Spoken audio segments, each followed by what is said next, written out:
We are live.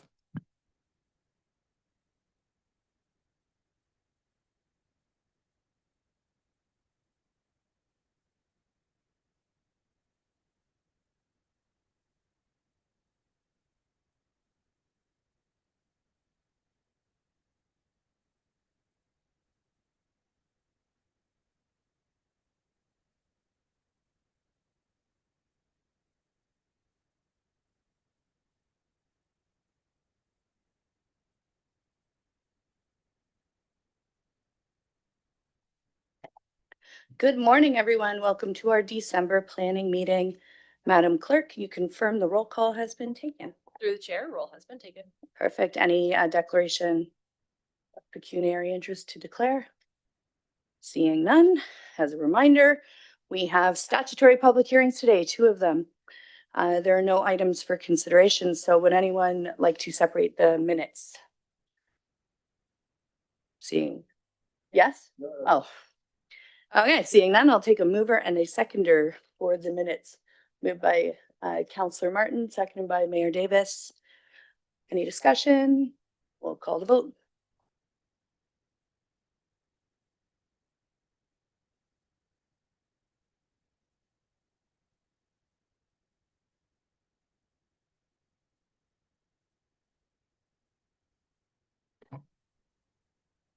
The minutes carry on a recorded vote of 4-0. All those voting in favor: Mayor Davis, Councillor Sokoli, Councillor Martin, Councillor Vantilborg.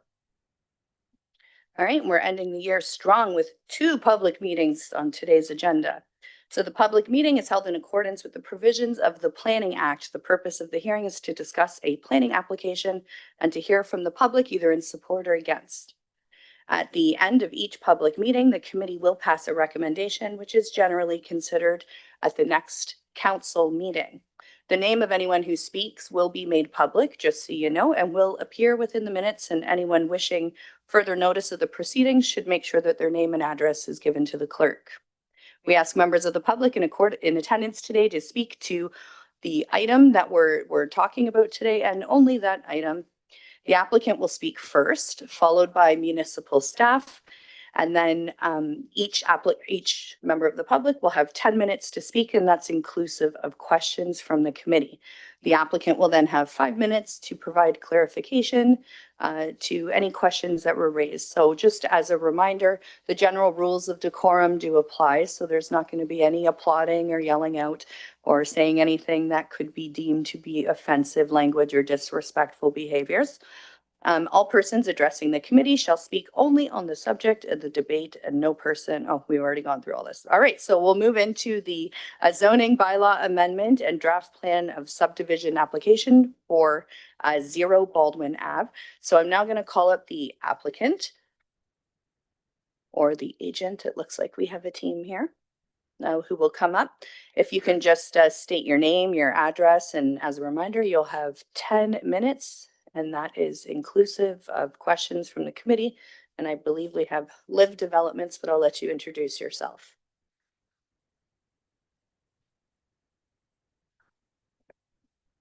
Good morning, Chair, councillors, members of committee, staff, and members of the public. My name is Edward John. I'm a partner and principal planner at Landwise, agent representing Live Communities, the owner of the lands at 0 Baldwin Avenue in Brantford, also referred as Riverwalk Phase 5.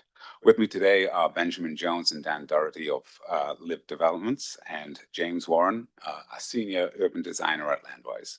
To begin, I do want to extend many thanks to Mr. Medeiros for the approach and provision of the report today.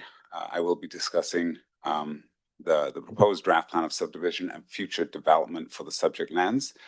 I want to thank himself, Mr. Medeiros, along with the planning and engineering staff for the work on this file. This is the last piece of a puzzle of a very comprehensive development that has worked through coordination, and much of that is down to the hard work of staff.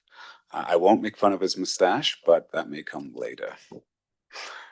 In terms of the application today, the subject lands are located west of Dover Avenue and south of Baldwin Avenue. The subject lands comprise an area of approximately 5 hectares, or 12.48 acres in size, and currently have access from Baldwin Street. The proposal plans to provide a second access by means of the Dover Avenue extension at the southwest corner of the development. The subject lands form part of a greater community development known as River Walk in the Special Policy Area 2. The property is surrounded by lands designated as neighborhood low-rise to the north and residential mid-rise designation to the east and west. To the south, the lands are bounded by the Hamilton-Brantford Rail Trail. Just a quick overview of the coordination that's taken place with all the consultants who've worked on this project. It is a collaborative effort and is only possible due to the coordination and effort of the consultant team, and obviously conducted in combination with city staff. I'll be brief today, but this is the agenda, providing an overview of the official plan designation, current zoning, the draft plan of subdivision, the proposed future development, as well as a brief summary of the supporting studies. With respect to the official plan, it is designated as residential, where low density residential forms are permitted up to 3 stories in height. The proposed development will contribute to the city's residential intensification targets within the built-up area. As approved by Council in September 2024, the City of Brantford new zoning bylaw rezoned a portion to the north of the subject lands as neighborhood low-rise LNR, and the majority of the subject lands as residential medium density RMR. Both permit a range of residential uses, including back-to-back townhouses and townhouse dwellings. Our application before you today is intended to gently refine the provisions to suit the built form through clarification of how the zoning is applied for street and back-to-back townhouse dwellings and a future common element condominium. Before you on the slide is the proposed draft plan of subdivision. This consists of 3 blocks. Block 1, measuring approximately 4.5 hectares, is for the future development of the condominium townhouse community. Block 2 is for the potential right-of-way through a cul-de-sac, which is being shown temporarily while an access agreement with the adjacent landowner is solidified to remove the need for a public dead-end road. And then finally, block 3 is proposed for stormwater conveyance block. The proposed development includes approximately 215 condominium townhouse units, consisting of 169 townhouses and 46 back-to-back units, all accessed from condominium roads connecting to Baldwin Avenue to the north and to the Dover Avenue extension to the east. The townhouses will have a frontage on the aforementioned condominium roads and are 3 stories in height. Parking will be provided in excess of the city's new bylaw requirement, comprising of 506 parking spaces, including 2 spaces per unit and 76 visitor parking spaces. Of those visitor spaces, 6 will be fully accessible. Each standard townhouse unit will have a minimum of 15 square meters of private amenity space and 445 square meters of common amenity area proposed. This represents a minimum of 9.68 meters squares per back-to-back unit, exceeding the minimum required through the bylaw. The proposed condominium will facilitate connections also to the Dyke Trail and connectivity to the park system. Quick look at the elevations. These are preliminary elevations for the street townhouse dwellings. And these are the preliminary elevations for the back-to-back townhouse dwellings proposed internal to the site. All final building designs will be reviewed and secured in greater detail through the future site plan process. Here's a list of supporting studies and plans submitted with the formal application in order to demonstrate its appropriateness and functionality. I did have the opportunity to review some comments that came from members of the public. Of note was concerns over construction and consultation. I have had the opportunity to speak with my client, and there certainly is a willingness to create a means to inform the public as we proceed through the next stage of the process. This will provide the opportunity to have secured enough details to address a number of those conditions and concerns raised by the members of the public, and to answer questions, particularly on the timing, point of contact, and construction approach through that process. And as I'd mentioned, we'd be happy to work with the Ward Council's office to organize this and ensure it is both robust and responsive to those concerns that have come through. In conclusion, Riverwalk Phase 5 proposal contributes to the density and housing goals of the municipality. It provides a compact and efficient design, supports complete community objectives, ensures floodplain management through the coordinated adherence to Special Policy Area 2 guidelines, and represents good planning. Overall, we're in support of staff's recommendation to approve the zoning bylaw amendment and draft plan of subdivision. We also agree that the proposed development is consistent with the provincial policies, the official plan, and will provide more housing options for residents. That concludes my presentation. I'm happy to answer any questions. Any questions? Councillor Van Tilburg. Hi, and thank you for presenting this morning. Recently, we had an email received from a constituent in the area. Did you receive that email? Through the chair to the council, I had an opportunity to review the comments that came from the public, yes. And how would you answer? You're going to have an opportunity to come back to address questions from the public. I would consider everything in that email as part of questions from the public. I'm hoping that you will be able to answer as many of those questions and clarify what that means to that individual. The first one being that when we held the previous meeting with the public, would you confirm that that was in 2021? Through the chair to the council, I believe that is the year that it was conducted. And that was by Zoom, is that correct? Through the chair to the councillor, that's my understanding. And you would also acknowledge that I've been in contact with you, that we are looking to have a public meeting for the ward in the area. Through the chair to the councillor, yes, both in terms of the content of the letter and through discussions with my client, we're aware of that desire to have some additional community engagement. And addressing the letter, there were a number of questions and concerns about what I would see as many of the details that would come through the construction implementation process. So this application is subject to site plan, and through that process, we'd be able to more meaningfully address a lot of those concerns in terms of times of constructions, impacts on adjacent properties. I think there's a question on access, which would be secured, tree management, all of those elements which we would have finalized and more detailed studies at site plan. And there's certainly a willingness from my client's intent to work with your office and set up a way to address those questions once we have all the full and detailed answers. And certainly, I've gone through the same experience myself. It is daunting to be next to a new development, and I would agree that an ability to contact those who are going through the construction process is key, and that's something my client is willing to entertain. And you might acknowledge that during the period of COVID and Zoom and such things being rather new to community as a new experience for promoting a proposal, that attendance might have been lower than what we normally see for the other developments that are happening in the area. We're roughly seeing 60 to 100 people turning out. Would you agree that the number of people participating in the Zoom meeting was significantly less?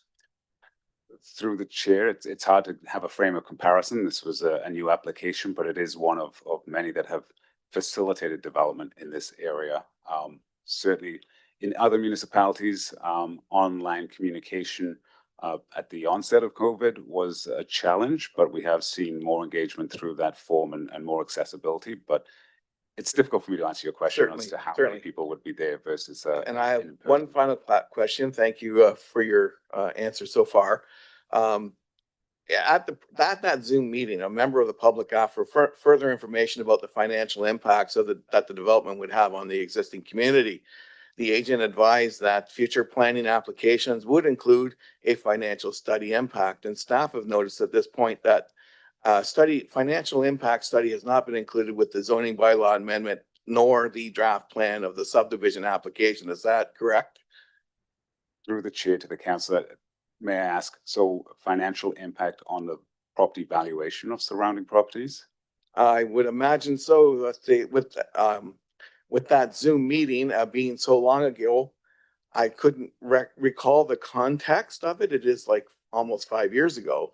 But what is in writing from the input in the minutes of the meeting is that the agent said that they would, in answering that question, provide that information. And as we've seen from the response here, it's not available. So Councillor Van Tilburg. thank you. Well exceeded the 10 minutes unless anyone would like to extend that. Would you like to extend that? And by I'd how like to much? extend that. I believe Counselor Samwell may have some questions. Okay, so you would need to provide a time period to 5 extend that, and we would need a seconder for that. I'm seeking a seconder. Seconded by Mayor Davis. So to extend by 10 minutes, or 5 minutes, rather. We'll call the vote on that.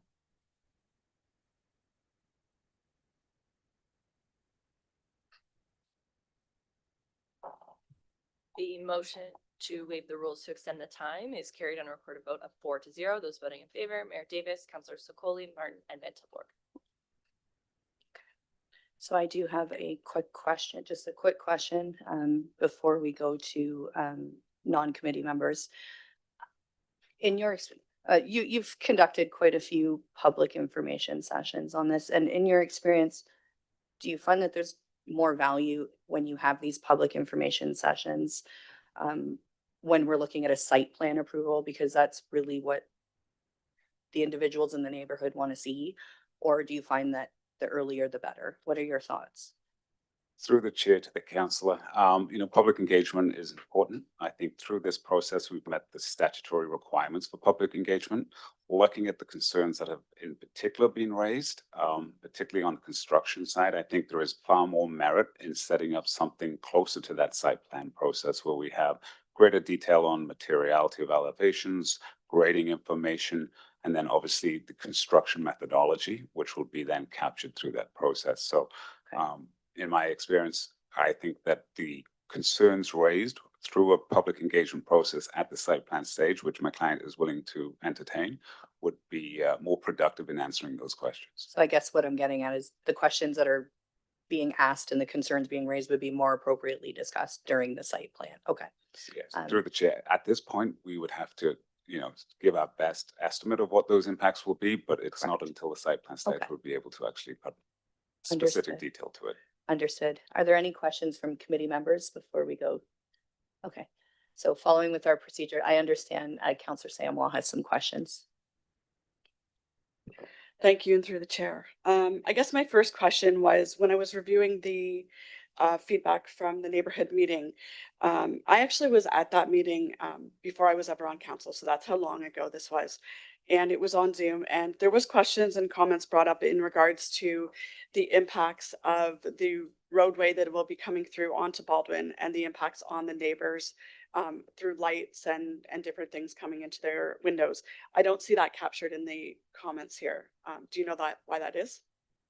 So through the chair, in terms of impacts of the roadway, I'm assuming we're talking about light standards, light pollution. I'll go back to that through the site plan process. We are required to do a site lighting plan, which will capture all of those light standards and show the photometric impacts, and they will be required not to spill over onto private lands. Okay, because I just wanted to ensure that, in considering that it's not included in the summary of the neighborhood meeting. I also wanted to just mention that, obviously we've already heard that this was during COVID, the original meeting. I've been actually trying since April to get a public meeting and communicating through email with your owners there. And it just went dead. There was no more Is this a communication. question? Yes, it is. Okay, Yes, let's it is. get to that. So the question is, I guess, at this point, neighbors in the community are feeling like they're inconsequential, their comments. And so I want to know why we wouldn't want to have this be a more positive experience for the community, and why we would not want to have the meeting or why we're offering a meeting now and not previously when this has been asked for as far back as April. So through the chair to the councillor, sorry, I'm just clearing my throat. I can only respond to the concerns I've seen today. And I go back to one of my previous answers where I think the level of detail that is expected to be able to properly address those questions is through the site plan process. That's where the detailed design comes in. So I actually think there's an incredible amount of merit in not having that meeting now and actually waiting until we get that level of detail and then sharing that with those interested parties.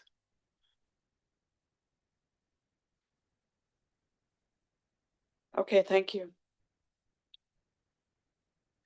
Do we have any additional questions? Seeing none, we will move forward. Thank you so much. Thank you. You will have 5 minutes, as you know, at the end to respond to any questions that do pop up. So I'll now call upon city staff to present the application. And as a reminder, we have Jeff Medeiros, and you know the drill. This isn't your first rodeo. You got 10 minutes, inclusive of questions.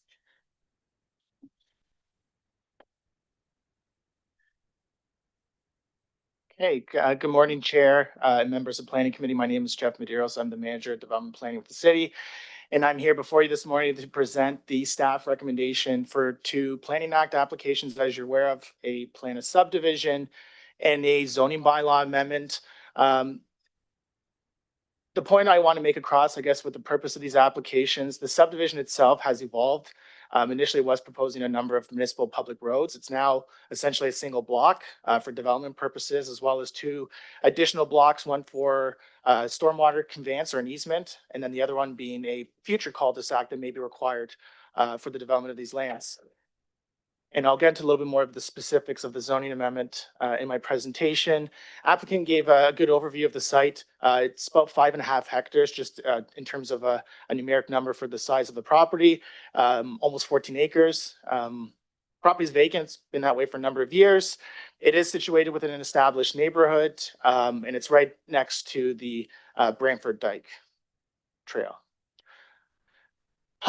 Just to provide a bit of a context, so this illustration, provides a bit of an overview of the various applications that have come before this committee over the last year or so, and some actually predate the committee, being Riverwalk Phase 1, which was registered a number of years ago, and those homes have been built. 2 and 3 draft approved. Riverwalk 4 also draft approved. The Multaney Extension West is draft approved. And then the Burkett Lane subdivision is also draft approved. So there's a number of subdivisions that are draft approved here, as well as the zoning provisions being in place. This is, as the applicant said, the last, piece of the puzzle, or the last Riverwalk phase that is on the books with the city, with the exception of 155 Fifth Avenue, which is another application on the east side of Erie Avenue. From a zoning standpoint, and this is just to provide a bit of context too for committee, these lands have always been envisioned for medium density residential. It was actually designated that way in the old official plan. If you go into some of the policies in the old official plan, what that essentially means is that townhouses were permitted here. They were always envisioned. And bringing the proposal into the new official plan, it's still residential. So, from that standpoint, the use is permitted. The proposal is consistent with the provincial policy statement and does conform to the city's official plan. And as a result of that, the zoning on the property is reflective of some of the previous permissions. So for the most part, there is a medium mid-rise zone on the property, and that came into being in September 2024 when the new bylaw came into effect, with the exception of that one portion of the property that's adjacent to Baldwin, which has a neighborhood low-rise zone on it. In the old bylaw was an R4A, which did permit the townhouses. So the use of townhouses have always been, since the old bylaw, permitted on these property. What's being proposed today is a site-specific RMR zone. And what that's intended for, the uses are permitted. It's to establish specific permissions for the development as proposed and shown to committee today. So what does that look like? And I'm not going to go into the weeds on every single provision. It's captured in the staff report. But how the new zoning bylaw is structured in Brantford 124-24, there's provisions that would apply to the block as a whole. And then we get into the different built forms. So street townhouses are proposed. So there's individual regulations that will impact their setbacks to the private street, as well as the internal property lines. And as I said, there's a number of provisions that are requested to be amended through this zoning amendment. Similarly, there's another built form that's proposed, back-to-back townhouses. On the screen, there are the site-specific provisions that are being requested. Another thing the committee should be aware of, there was an application that was presented a couple months ago for 8892 Burkett. This is a very similar zoning amendment in terms of the provisions that are being requested for parking and setbacks, and in terms of the proposed built form.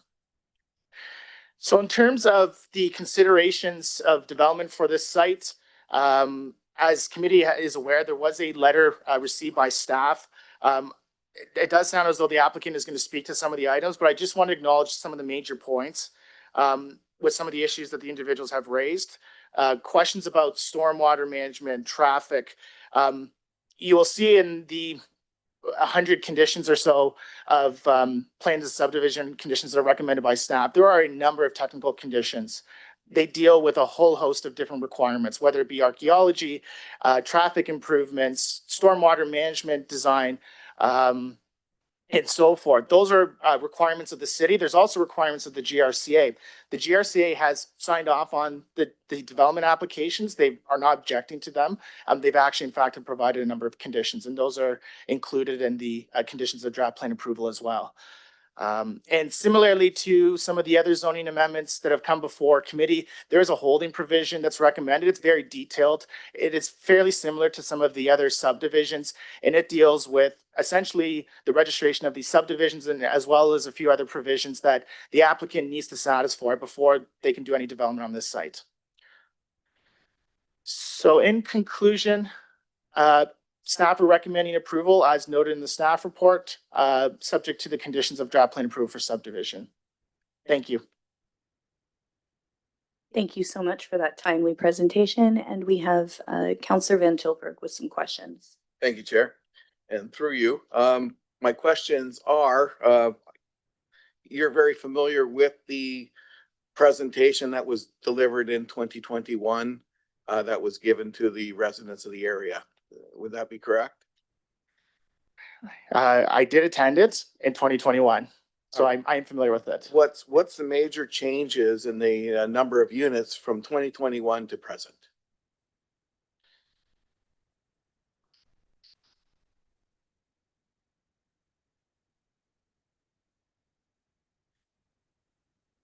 Apologies, I don't have that right in front of me. I have residents emailing me that we're going from 88 to over 200. Would that sound reasonable? That's not correct. That's the information that I'm receiving, and I'm seeing paperwork that also suggests that. So I would like to know from that meeting, because they may have previous paperwork, right? So that they are clear in how about this? What are the differences in the changes that you're aware of from 2021 to present? So the changes that I'm aware of would be what was initially submitted to the city in 2021. So back then they were proposing 159 street townhouse dwellings. They're now proposing 215 dwellings in total. So that's a combination of streets and back-to-backs. The major fundamental change that created that increase in units is what I had mentioned in the report. They went from a plan of subdivision where public roads were proposed. So if you look at the plan, the roads are private. They're a bit more narrow. That's the city standard. And as a result of that, they're now proposing a single block development. So it's intended to be developed as a condominium with private roads. That is why there would be an increase in the number of units. I appreciate that. Now, would it not even be considerate for people to understand here that if you're increasing the number of units to 70 more units from what you were told of 5 years ago, in fact, you might have been sitting on that knowing what it was, that might be problematic in terms of trust when a zoning meeting comes up and says, hey, it's a lot more than I was told in the last meeting. Would you agree that might put people at unease, that that what we're passing here today or what will come forward to us today is not anything like they saw 4 years ago? 5 years ago? So through you, to the chair, those changes were made through the plans earlier this year. Under the Planning Act, we're required to have a statutory public meeting. That's what's being presented before committee today. And it was also sent out for notification to members of the public. So would there be a need for another neighborhood meeting? There could be, but I, to answer your question, the only statutory public meeting is this one before committee. We're not obligated by any law to hold a public meeting. Is that a courtesy? We're by law under the act to have the statutory public meeting, which is the one that's being presented. That's this meeting. I'm saying the Correct. public meeting that I get requests for, that other developers have had, that's not required by law, is it? Correct. It would be a practice of the city to have a neighborhood meeting, and they have had a neighborhood meeting already for these developments. That's right. And I'm just time frame and difference in planning, but they're not, that basically, even that one from before is under essentially goodwill. The law was the same then, or is it changed? It's a policy of the city's official plan to have a neighborhood meeting. I think it's good for community engagement as well to get out early. I would say they've done that with the initial proposal. There would have been a public notice that would have been placed on the property for a number of years, and subsequently some new notifications would have gone out for this public meeting as well. So I think the neighborhood is aware that there is development planned for these lands. To what shape or form? I mean, that's what's being presented in front of committee today. And we all have great memories from 4 and 5 years ago. So this is in the report. What financial impact was the resident that asked that question and referral to? As the developer also doesn't know what the context is now after this many years. Do you happen to know what that context is and that they were to respond with an answer for? Sorry, Jeff, before you answer, we've once again exceeded our 10 minutes. Unless anyone would like to extend that. I would like to extend it to get the answer. Let's extend it for 10 minutes. An additional 10 And minutes? then in case, yes, there could be Do other we have a counselors that seconder wish to for ask 10? questions. Okay, do we have a seconder? Reminding everyone, we have an opportunity to ask questions of staff during our discussion. And seeing no seconder. No seconder, no answer. Oh, I'll move. Mayor Davis has moved 5 additional minutes. Do we have a seconder for that? Counselor Vantoy? Okay, we got a seconder for that. We'll call the vote.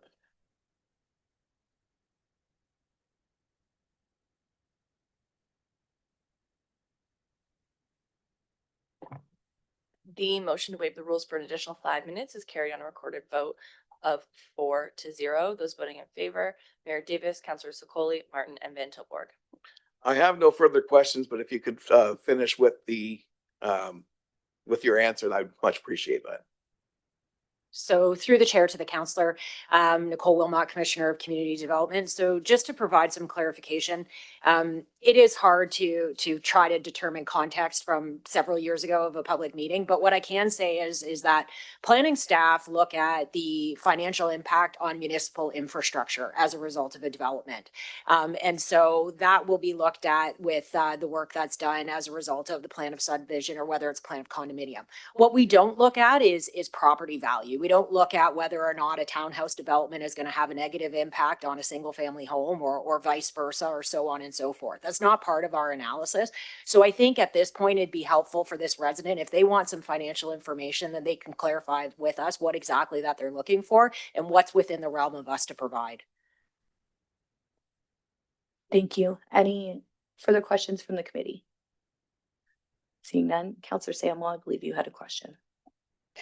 Yeah, through you to staff. I just had one question in regards to all of the changes that are happening with the development in the area there. I just wanted to confirm, back in that meeting in 2021, there was talk of a community park that the community would also be able to use. And I just want to ensure that the plans for that have not changed. I'm sorry, I'm gonna call that's not really relevant to what we're talking about today. The proposed park is in another phase that that's already gone through the process, so it's not germane to what we're discussing today. Did you have any other questions? No, that was the question I wanted to know right now. Okay. All right, seeing no further speakers, Mayor Davis. Different question. So Jeff, so there's a stormwater channel that's being created through the one block. And so what is the comprehensive plan for the stormwater? Besides channeling it, in addition to having it channeled into a channel? Through the chair, Gary Peever, Manager of Development Engineering. Through the chair to you, Mayor, this channel is a overland flood route for the existing neighborhood. There are times of the year that area does flood and could flood worse. So the purpose of this channel, as per the SPA 2 or Special Policy Area 2 area, is to bring that water further down south towards the future stormwater ponds and other storage areas that are also part of that comprehensive area. So this particular subdivision doesn't need necessarily a pond for the overall balance of the stormwater. However, it needs to convey it from Baldwin south through this site, down through Dover Ave Extension, onto Burkett and into the stormwater ponds that would be developed there. And will that increase the stormwater flow capacity coming off Baldwin Ave? Through the chair, we are looking at some options to try to help the underground sewers of Baldwin through this site. However, it wouldn't necessarily increase the capacity of the Baldwin sewer. The Baldwin sewer does outlet directly to the Grand to the west. This would entail, if there was flooding in the area, that the idea is that when the water can get to this channel, it would get taken away from the area. There will still be ponding on Baldwin, as is today. But the idea is that when it gets to a certain point, that we can get this water further away from that area down to the ponding level. Thank you. Okay, seeing no further questions of staff, we will move forward into the public component of the public opportunity to speak. So we'll open the floor to members of the public. Are there any members of the public here, either in person or virtually, looking to speak? Just raise your hand. And I have to ask 3 times, so we're going to go through this exercise twice more. Any members of the public here who are interested in speaking? Madam Clerk, can you confirm that we have nobody online with their Through the hand? chair, there are no virtual attendees. Okay. Last time, anybody here in council chambers looking to speak? Oh, sure. Yeah, come right up. So you're just going to push the button when it lights up red. You're live and ready to go. What? Oh, here we go. Okay. You'll have 5 minutes. Nope, not 5 minutes. 10 minutes. That's inclusive of questions. Just state your name and your address, please. Okay, for the record, first name Marcel, last name Gwendon, and I live Salisbury Ave in Eagle Place, Ward 5. I'm a little bit suspicious as to the time of this meeting, 9:30 in the morning, when most people work days, right? And I mean, I'm fortunate, I'm retired, so I got time to be here and that. But you know, it's just a friend suggested that to me. You know what? She said to me, "Oh, they're scheduling this meeting because no one will be there from the public." And as you can see, it looks like there's one other person in attendance from the public, from by the looks of it. Other thing too is I see. I know where Councilor Samwell lives approximately. She lives pretty close to me. And I'm not sure where Councilor Van Tuborg lives, but he represents Ward 5 as well. So, you know, like almost nobody in this room, probably other than these 2 councilors, live anywhere close to this proposed development. And I just see a lot of chaos if this development goes through. Increased traffic, increased noise. You should see Erie Ave right now about 3 or 4 on a weekday afternoon. It's chaotic. It's crazy. So, I mean, obviously, I'm opposed to this development, but I don't see myself being able to do a lot to stop it. And yeah, like I said before, I'm disappointed that this meeting is in the morning instead of the evening, when a lot more people from the public would be in attendance. I think that's about it. Thank you. And Marcel, we do have a question for you Okay. from Councillor Van Tilburg. And just to clarify, Marcel, on an answer you'll understand, I'm from the wrong side of Shallow Creek. Eastward's very nice, though. You're right, the meetings are in the morning. Were you aware that we used to hold planning meetings in the evening? Yes. Okay. would you think it very, very important that, and as Councillor Samuel and myself have been working on for, in Councillor Samuel's terms, months, to hold a public meeting regarding this development any which way we can, whether it's through zoning or a site plan? That, Yeah, that's a good idea. okay. And I would assume you would attend that meeting. Yeah, unless something prevented me from attending. Have you been to other meetings at Doug Snooks and that in the past? I've been to a couple of meetings, but not very many. I mean, No, how's the attendance there? Is it usually pretty strong? one I seen at the Snooks Community Center was pretty well attended. And there was one I intended to go and I just completely forgot about it. I should have. Anyways, yeah, there was a lot more people than there is today. That's what I'm saying. There was, Thank you. yeah, More people than today, right? Oh, much more. And do Like you a think that couple the dozen. Go ahead. community's more in, they're not here because they're apathetic. They're here because it's inconvenient. Would that be your assessment? Oh, extremely inconvenient. Like I say, most people work day shift. All right, thank you very much. Okay. Thank you, Marcel. I just wanted to let you know, you didn't provide us with the address, your exact address. So if you're uncomfortable with giving us your house number, you can fill out, there's a form at the back there. We like to send you correspondence. Sure. You can keep, you can get the most updated information. Very Okay? good. So if you wouldn't mind just at the back. Oh, you have one more question from Mayor Davis and you have 30 seconds. Hello, Marcel. I got a couple questions for you that'll be short. Sure. So you do know that this is a committee meeting. It's not a council meeting, right? Yes, I am aware. Yeah. And so you do know that the final decision on this is made by council when this committee makes a recommendation to council. Yes, Mayor, to be honest, I didn't expect anyone from council to be here. I thought it was something completely different, but continue. Yeah, this committee represents about half the council. So Yeah. generally the recommendation that comes from this committee goes to council generally the last Tuesday of the month. And that's an evening meeting. And anyone who did not speak at the planning committee meeting, they can speak at the council meeting. Did you know that? Yeah, I think I did. Yeah, okay. Okay.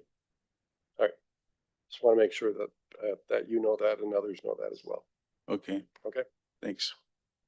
Thank you for clarifying. I'm Okay. seeing, oh, okay.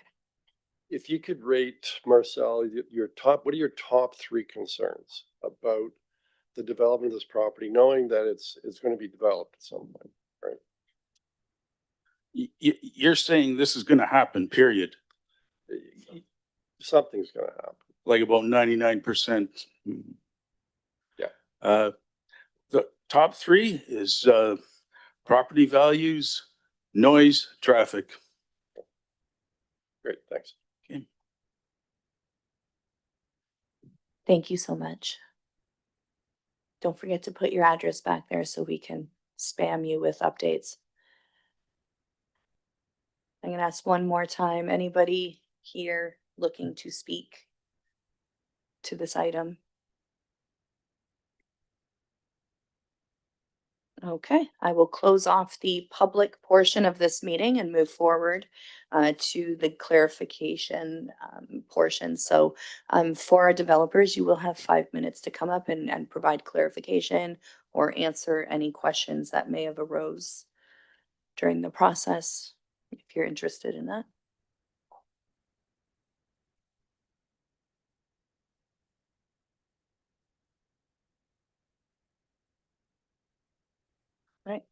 Thank you, and I should have sat on the outside of that aisle, just for clarification. Just want to reiterate that my client certainly would be willing at a time convenient for the public to engage on the next part of this process if we're fortunate to get there.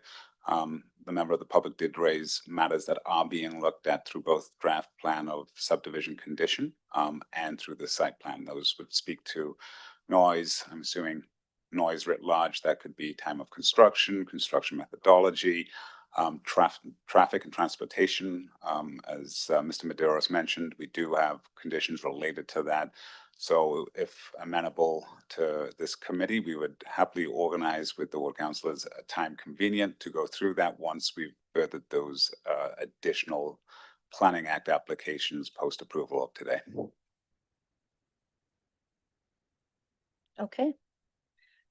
I'm told committee can ask a question of staff if we have, since we have some time left. Any questions for staff at this point? Okay, seeing none. The public meeting is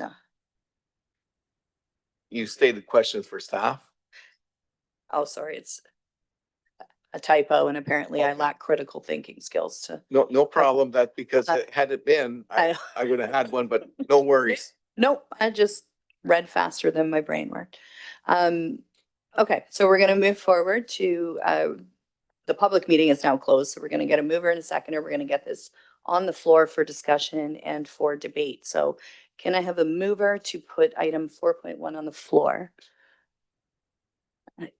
Counselor Martin, putting you to work at your first meeting. Thank you very much. Let's seeking a seconder for this. Mayor Davis, thank you. Okay, so it's on the floor. Any discussion, questions? Notice we're all just looking at you. You have the floor. Counselor Van Tilburg. Oh, I was expecting actually that there would be some technical questions, but I think I want to cut to the chase on what the neighborhood, the community are focusing on. And that is that they very much so wish to have a public meeting and have wished to have an updated public meeting for a significant number of months. So I think it's in the best interest to in one shape or another, hold that public meeting to which we hear the proponents not adverse to. I have a question for staff before I put forward one of my motions. And that is, what is the procedure for a publicly held site plan meeting in Doug Snooks or what? I mean, this kind of a new thing is, how would that be handled? Would the city be a participant? Would this be part of an official site plan procedure? What would be the makeup of this, or is the city absolutely uninvolved? So through the chair to the counselor, so I think what we would do is we would organize, we would work with the applicant and the agent as well as yourselves to organize a typical neighborhood meeting. And we would ask the applicants to present some of the site plan details, particularly honing in on the concerns that have been raised by the public. It wouldn't be necessarily staff presenting, but staff would be there in our typical way to support, the decisions that we've made and to assist in answering some of those questions. So I think we would use the same format that we typically use for a neighborhood meeting. Thank you. When all the other speakers are done, I have an amendment that I'd like to offer. So did I put that forward now or do we wait? I think maybe we should hear it now and then. Well, my amendment seeking a seconder is to defer this zoning meeting until after the public until we've had a public meeting for the constituents to see all the changes that have happened, particularly the addition of 70 additional residents. That would mean that okay, well, there we go. That's to defer this. Okay, So that's to defer this until after a meeting has been held and then we come back. So a question of staff before we decide on the deferral. I understand that we have to operate within certain time parameters. Otherwise, the applicant could just go to OLT. Can someone confirm if we have time to do that or where that would leave us procedurally? So through the chair, to the chair. So procedurally, this application is beyond the statutory time limit for a decision. I also think that while the deferral would be to essentially discuss site plan matters, I think it's prudent to mention that this is not a site plan application. So you're essentially deferring zoning and draft plan to talk about site plan, which has not yet been submitted. So I see that as being problematic. I think that the applicants have raised good points with respect to those details that the public is interested in are not yet fully developed by the applicant that they would have a level of confidence in presenting. So I think that they, well, I can't speak for them, but procedurally speaking, the application has gone before the statutory timeline. They would be within their rights to remove the decision-making from the city and present this to the OLT. And that would be within their rights to do so. Further to that, they also have a positive staff recommendation accompanying these two applications. So we may now speak to the merits of the deferral. And I see Mayor Davis looking to speak. Yeah, I second it because I'm going to support it.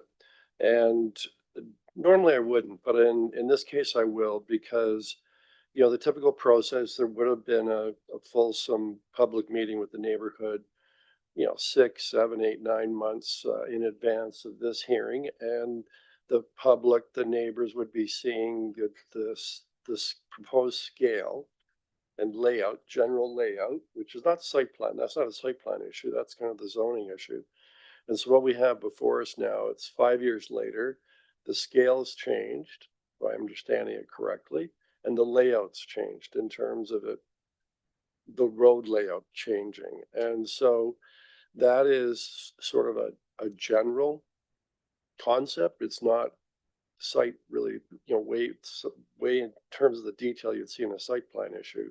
So I think that given the passage of time, and it makes sense to have that public meeting that would have happened anyways, normally, say 8 or 9 months ago, and to have it. And you can have it pretty quickly, and hopefully the developer would not take that as an opening to run off to the OLT, because the end result of the public meeting may be, in fact, an improvement for the benefit of everyone, including the people who are going to be living there. So, Any other speakers to the deferral? Okay, well, I'll take a minute and just give my thoughts on it, and I will not be supporting a deferral. I think if we had a public meeting now, there would be a lot of questions that end up with an I don't know answer, because we're just not at the appropriate point, which would be the site plan point of this process. So I think people are going to come with a lot of questions about what's being built and how many and what does it look like. And it's going to lead to a lot of I don't knows, which will further lead to public frustration. And I think in an exercise or to be exercising prudent stewardship as a leader is to ensure that we are guiding the neighborhood properly, and that we're having these public consultation processes at the appropriate points. I think there's a significant amount of holding provisions attached to this to protect the neighborhood and to protect us. I don't see any value in deferring this and possibly leaving the door open to go to the province. And then who knows what they come back with. Now you have a 10-story apartment building sitting on that site, and we have absolutely no say in being able to help the residents walk through this. So we've already exceeded our timeline to which we were supposed to answer or provide an answer and approval to this. I don't see why they would wait any longer, to be honest. And I think they've already shown, or the developers, a sign of good faith in wanting to work with us by not already being at the OLT. So I'm not going to defer it today. I think it's unnecessary, and I think there's still ample opportunity for the public to step in and provide their feedback at a time of day that's more appropriate, as we've heard. So I won't be supporting this today. No, I guess I have to call the vote now. So we'll call the vote on the deferral.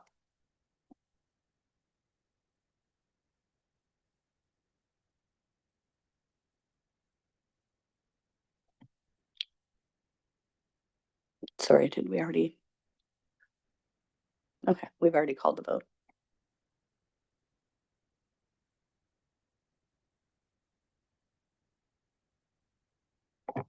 The motion to defer is lost on a tie vote. Those in favor, Counselor Van Tilburg and Mayor Davis. Those opposed, Counselor Sokoli and Counselor Martin.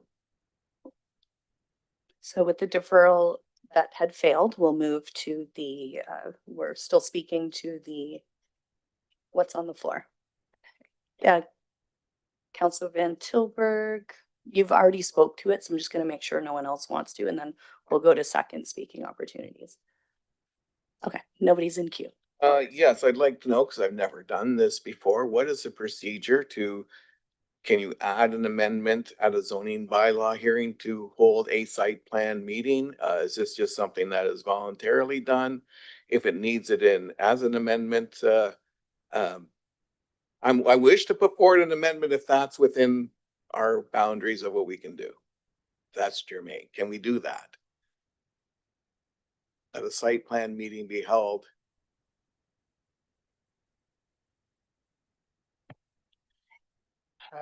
Through to the counselor, through to the chair, to the counselor. For the Apologies. community at Doug Snooks, that's kind of what's different, I would imagine. So, if I'm understanding your question correctly, could you proceed with the zoning and still ensure that there's a neighborhood meeting? Is that correct? If the zoning is going to pass, it would assume, because it's not being deferred. So the proponents have said that they would do a site plan meeting within the community, right, where everyone can attend and have their input all at one go. I just want to know that we just don't put this forward and then I have no record or no context of actually having this meeting come to bear fruit. It's a good question. Could you tie it to the holding provision? That's a possibility. It could be a subdivision condition as well. I mean, there's a number of conditions that are presented. I would say I haven't seen that before, and I don't know what the applicant's position on that is. But those are the only two mechanisms that I could think of that would give that extra assurance. Could we put it as a holding provision? Is that my amendment, a holding provision for a public meeting on site plan? So through the chair, while it is not typical, I believe that we will be able to add it as a condition of the holding. The applicants have more than agreed to hold the meeting. You can take staff's word that we will work with you to hold the meeting. But we will include it as a condition of the holding. Thank you.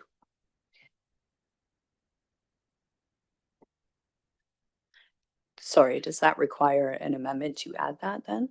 Or is it just? I think the counselor would prefer to see it in writing. So yes, I think we will include it as an amendment to the holding. Counselor Van Tilburg? Put the amendment in words that will be legal for me on the screen, please. Because we don't have a time frame for when it would be.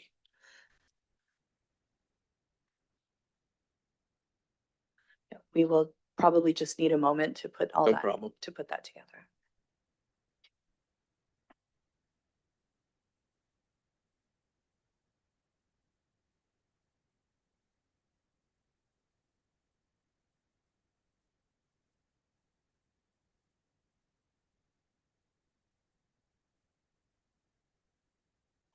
So through the chair to the counselor, I think what we would do is I'm not sure that we're actually going to put it in the resolution of the holding, but in the body of the report, it's very specific to the conditions to which we apply the holding. And we have to adhere to those when you pass the resolution. I think that might be more appropriate. But what I would say is that we will bring that wording for you for the council meeting. For the council meeting? Yeah. Very good. Okay, so I'm understanding no amendment today, and we're likely going to see some wording, not likely, it sounds like we're going to see some wording when we discuss this at council at the end of the month. Okay, any additional speakers? Mayor Davis. Okay, so I did support Councillor Van Tilburg's deferral because, as I said, I think there should be some further public input on this development, and the best way to achieve that in this case is some kind of meeting. So what it is that Council Van Tilburg's just been talking about. I would have almost preferred to see a resolution or amendment hit the floor today, but I understand we'll see it at council. That may cause me to, that may be a significant factor for me to vote in favor of this rezoning application. And because I do have some concerns that this, as to the scale and the layout of this particular project and its compatibility with the surrounding neighborhood, older established single family residential. I'm feeling quite ambivalent about it, and I'm not sure what my final decision at council will be, but I'll vote in favor of it today so that it does get up to council, that we have some further wording for a public meeting in front of us, and make my final decision then. But I'll vote in favor of today so it does get up to council. Okay, seeing no further speakers, we'll call the vote on this.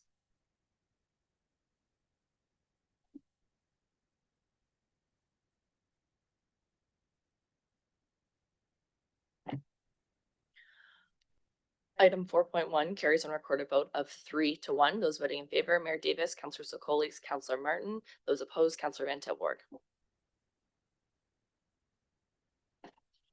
All right, that was so fun. Let's do it again. Moving to item 4.2. We have the zoning bylaw amendment application, and maybe we'll call just a 5-minute recess so we can turn over staff and members of the audience.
All right, members of the committee, let's make our way back to our seats.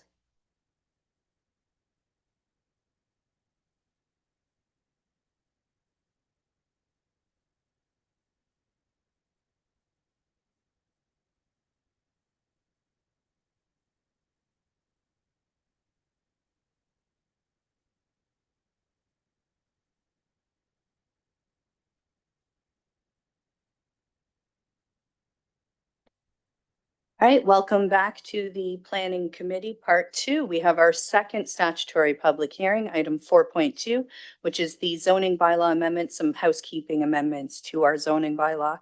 So I'll now call up staff. I believe we have Patrick here who's going to present. You have 10 minutes inclusive of questions from the committee, and I'll just remind everyone that staff is the applicant today, so it'll be slightly different.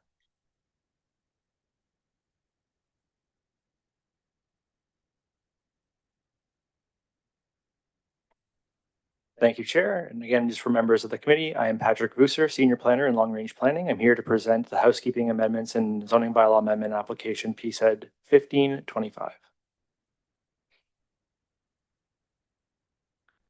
Just a very quick run through of our agenda. We'll do a background on the zoning bylaw. The minor amendments will go through a number of sort of short clarification, correction related amendments. We'll do some additional amendments in more detail, ones we want to focus on, and then run through some site-specific zone corrections.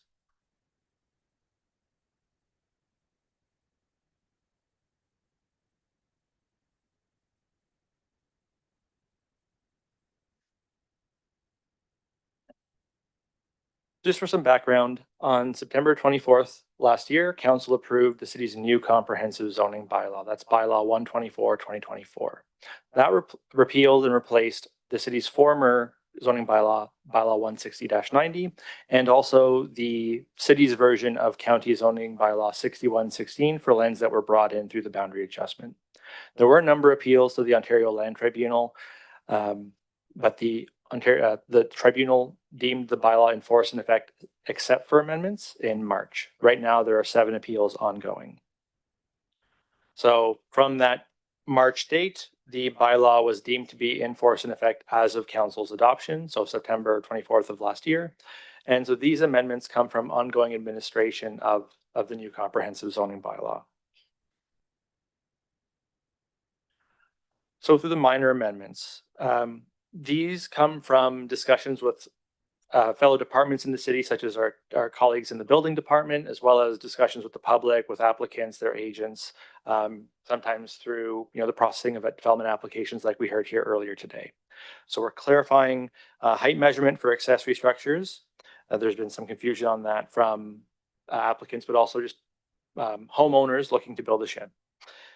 We are amending and clarifying regulations for heating, ventilation, and AC equipment, and that will align with amendments we're also making to height projections. So you can now have a stair tower, elevator shaft, or mechanical penthouse exceed the maximum height. This is bringing forward the same regulation we previously had.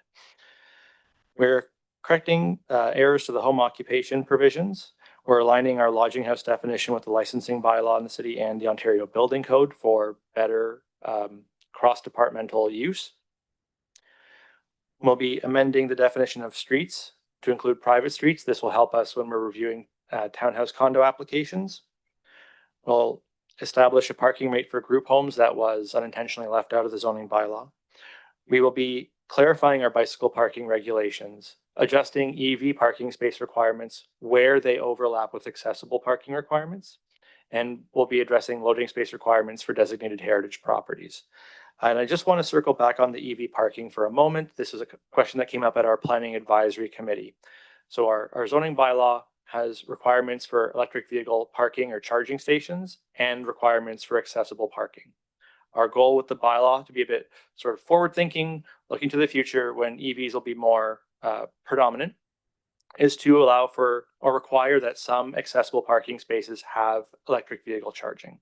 As written, as soon as you needed one EV parking space, it had to be the accessible one. We are not changing any accessible parking requirements. We are just introducing some flexibility sort of in that Venn diagram where you need both. So that's the second EV parking space would have to be accessible, but the first wouldn't have to be. And again, that just introduces some flexibility for site design. And again, as we start seeing more EVs on our roads. Additionally, we'll be making some more amendments to the zoning bylaw. We're clarifying our bylaw's transition clause. It clearly articulates that certain matters, such as when the bylaw is in force and effect, and provides an explicit time frame for applications that were already made and in review by the city. So these are situations where, again, an applicant has applied before we adopted our new zoning bylaw. The bylaw was repealed and changed. We're allowing a 2-year window where our current bylaw, our new bylaw, is modified to let them implement the file they've been working on. Often these are files with extensive consultant and city hours.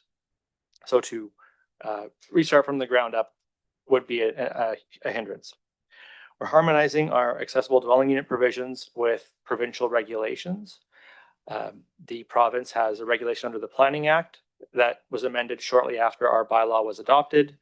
And what the amendments in this housekeeping do are just align our zoning bylaw with those new regulations that weren't captured at adoption because they didn't exist. We'll be amending the waste enclosure regulations to revise certain provisions and allow for more straightforward implementation. We're also allowing flexibility for in-ground waste systems. We have one such system in our downtown that wasn't permitted before explicitly. We're introducing that now. And we're also introducing regulations for small-scale mixed-use buildings. Right now, the way mixed-use buildings are structured in the bylaw is it lets you combine non-residential uses and residential uses in the same zone in one building. That created an oversight where you couldn't have a small-scale mixed-use building of 1, 2, or 3 dwelling units, say something Main Street like in the downtown. You'd have to have 4 or more dwelling units. And this is an oversight we're trying to correct. I will note we did receive one comment late in the day yesterday from the Grand River Conservation Authority relating to our ADU provisions. We reviewed those comments. We don't have, what the GRCA asked for was that we look at restricting placement of ADUs in hazard lands or near hazard lands. That's not some authority that we have under the Planning Act, and we did review it as staff, but it is something we can talk to the Conservation Authority about in future and see if there are ways we can align what authority we have in our zoning with their approach to regulating hazards in floodplains. I think that would be more matters of access to ADUs. And lastly, we're also making some site-specific amendment changes or corrections. These were site-specifics that were either left out or incorrectly transitioned from our old bylaws into bylaw 124/2024. 209 Mount Pleasant Road was part of a council approval. The zoning allows for development of townhouses in a block format. A few regulations were missed, and in addition, through discussion with the applicant's agent, one additional regulation for landscaped open space calculation was flagged, and we are recommending through our memo that it be incorporated in the final bylaw. That's just not in the appendix to the report. We found that out yesterday morning, that the agent had caught it as well. He missed it in a prior review. We didn't see that calculation, and we're proposing it be added. For 22 Pulston Street, we caught another error from 2016 when council adopted a zoning bylaw amendment or approved it. That was not flagged in the staff report. It was not carried into the 160-90 special provisions. We caught it this time and are proposing that it be corrected. For 461 Blackburn, townhouse units on the property were issued building permits under zoning bylaw 160-90. The proposed amendment, when it was carried over, there were some implications for building permit closure. We are correcting the site specific to allow building permits to be closed and just essentially recognize what has been built on site through for council's prior approval. Again, one matter was caught, just some setbacks for some corner units near some driveways. Those are being proposed to be added as well through our staff memo. 380 and 384 Erie Avenue, site-specific zoning was carried over from a medium density zoning to a low-rise zone, and that didn't permit the same uses that council approved when it considered the applicant's zoning bylaw amendment application. Our recommendation is to rezone the property to a more appropriate mid-rise zone. For 340 to 344 Henry Street, the site-specific zoning did not include an expanded range of uses that had been contemplated and intended to be captured in zoning bylaw 124/2024 on adoption. So we're proposing to add those uses now through the technical amendment. It was an oversight. And lastly, for 324, 324A, and 400 Grand River Avenue, the subject lands host the city's wastewater treatment plant and transit storage facility. A special exception existed in our prior bylaw, but it was not carried forward into this zoning bylaw, so we're proposing to re-add the same provision at this time. So that concludes the staff presentation. I'm happy to answer any questions from members of the committee. Any questions at this time? All right, seeing none, we're going to move forward into the public portion of the statutory hearing. Any members of the public looking to speak? There's nobody here in council chambers, but I'll just confirm that there's nobody online. Through the chair, there are no virtual attendees. Okay. Anybody looking to speak? And for the last time, anybody looking to speak to this item? Okay, I don't know that we need to go into the clarification portion because no questions came up from committee or people from the floor. So we'll just put this on the floor for debate and discussion and questions. Moved by Councillor Martin, seconded by. Thank you, Councillor Van Tilburg. Any speakers? All right, let's call the vote. You probably weren't even ready for us, Yeah, good.